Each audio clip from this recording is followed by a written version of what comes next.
ദശകം 71 കേശീവധം വ്യോമാസുരവധം. യത്നേഷു സർവേഷ്വവിനാവകേശി കേശീ സഭോജേ ശിതുരിഷ്ടബന്ധുഃ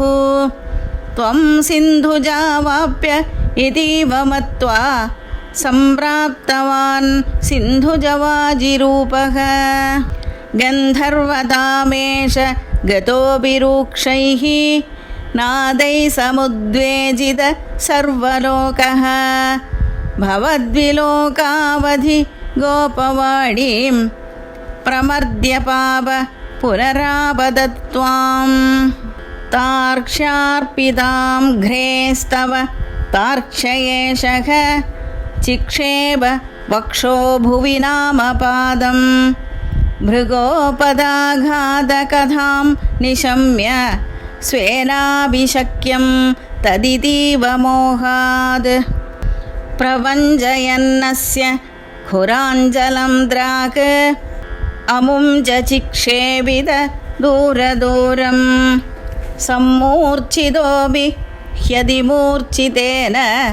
ക്രോധോഷ്മണാ ഖാദിതുമാദ്രുതസ്ത്വാം ത്വം വാഹദണ്ഡേ കൃതധീശ്ച വാഹ ദണ്ഡം ന്യധാസ്തസ്യ മുഖേ തദാനീം തദ്വൃദ്ധിരുദ്ധ ശ്വസനോ ഗതാസു സപ്തീഭവൻ അപ്യയമൈക്യമാഗാത് ആലംഭമാത്രേണ പശോസുരാണാം പ്രസാദകേ നൂത്ന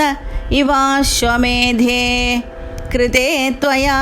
ഹർഷവശാത് സുരേന്ദ്രാഃ ത്വാം തുഷ്ടുവു കേശവനാമധേയം കംസായ തേ ശൗരിസുതത്വമുക്ത്വാ തം തദ്വധോത്കം പ്രതിരുധ്യ വാചാ